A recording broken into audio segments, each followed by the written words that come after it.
जय माँ सर्वेश्वरी। माता रानी आप सबको खुशियाँ दे, समृद्धि बरसे और हमेशा सुखी रखे। प्यारे दोस्तों, आज बुधवार है, इसीलिए हम बात करेंगे बुध ग्रह से संबंधित।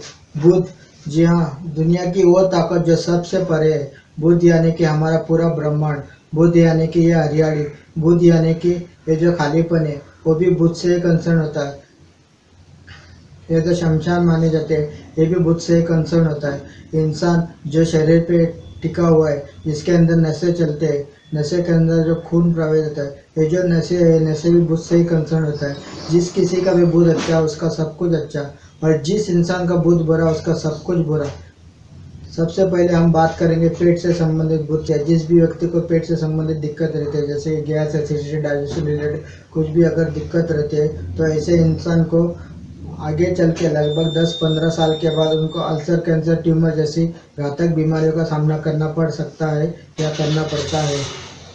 और जिस भी व्यक्ति का बुध अच्छा उसका सब कुछ अच्छा, उसके शरीर में कभी कोई दिक्कत नहीं होती, कभी कोई बड़े बीमारियों का योग नहीं आता है। इसलिए इस बुध के बारे में जानना आपको बेहद ज़रूरी है। अब हम आपको कुंडली के जरिए बताएंगे कि कौन सा बुध कहाँ पे बैठ के क्या आपको फल देता है, या इसका फलादेश कैसे निकल के आ जाता है। जैसे कि मान लीजिए बुध लग्न घर में बैठा हुआ है। लग्न घर के बुध को कहा जाता है कि महाचापलूस, एकदम स्वार्थी।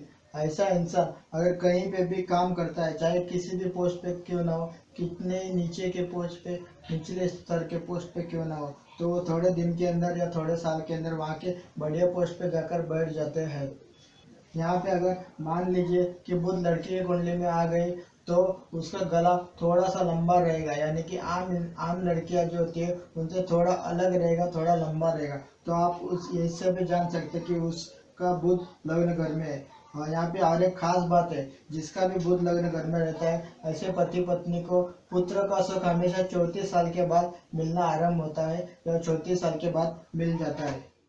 जिस भी जातक के कुंडली में लग्न बुध घर में आ जाता है, तो उसे कभी भी स्फटिक, रुद्राक्ष, तुलसी आदि माला नहीं पहननी चाहिए, या मोती की भी माला नहीं पहननी चाहिए, क्योंकि ऐसा करने से उसको घातक योग मिल सकते हैं, जिसमें कि बीमारियां या फिर उनकी चापलूसगिरी खत्म हो सकती है। अब बात करेंगे बुध दूसरे घर की। जिसके भी घर में बुध दूसरे घर में आकर बैठ गया, तो वहाँ पे कहा जाता है कि इनको ज़्यादा ज्ञान की जरूरत नहीं, ऐसे इंसान अपनी वाणी और विचार करके दुनिया में बहुत कुछ कमा लेता है।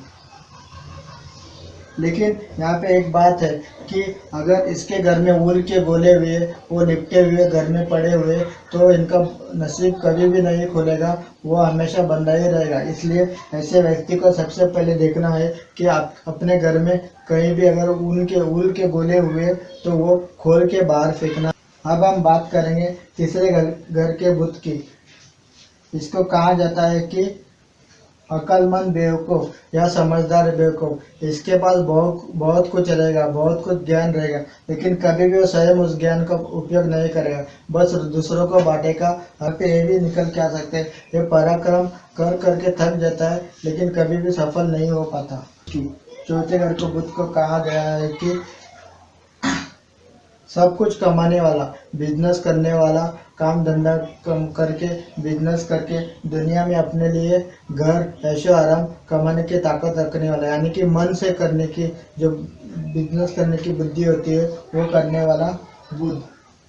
बुध के लिए कहा गया है कि सात्विक तरीके से इंसान बहुत कुछ कमा लेता है, ऐशो आराम कमा लेता है, काम धंधा, नाम वगैरह सब कुछ कमा लेता है। अब हम बात करेंगे छठे घर के बुध की।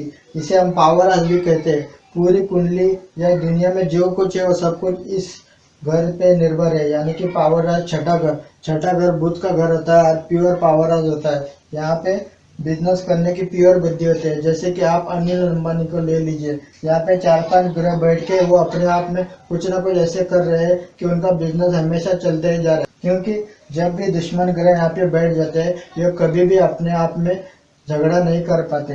इसीलिए यहाँ का बुध सर्वश्रेष्ठ माना गया है, स्पेशली खास करके बिजनेस करने वालों के लिए। सातवें घर के बुध के बारे में हम बात करेंगे।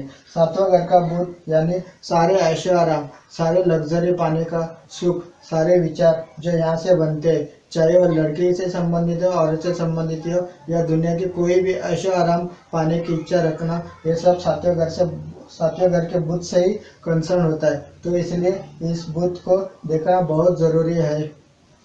आठवें घर को बुध के बारे में कहा गया है कि महापागल, ऐसा इंसान पैदा ही इसलिए हुआ है कि अपने और अपने लोगों का नाम खराब कर सके, उनका नाम डुबा सके। नवे घर के बुध के बारे में कहा गया है कि ऐसे इंसान पैदा किस लिए खुद इसे पता नहीं रहता है। हमेशा डरे डरे से रहना, सहमे सहमे से रहना, बात बात पे डर जाना, तो ये नवे घर का बुध होता है। एक्चुअली ये योग बनकर कैसे आता है, आजकल के मॉडर्न लाइफ में जो चलता है, यानी कि मॉडर्न फैमिली जो रहते हैं वो लोग कहते हैं कि नहीं हमें बच्चा नहीं चाहिए, आगे चाहिए, हम अभी बच्चे के लिए कोशिश नहीं करेंगे, काम धंधा देखेंगे, फिर आगे जाके बच्चे का सुख पा सकेंगे।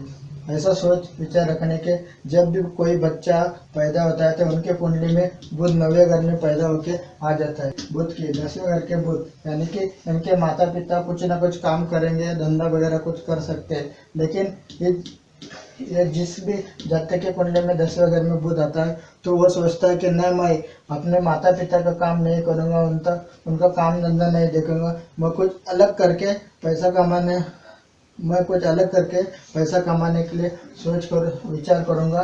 फिर वो ना ही कुछ कर पाता है और जो भी पैसे रहते हैं वो सब कुछ बर्बाद करके बैठ जाता है।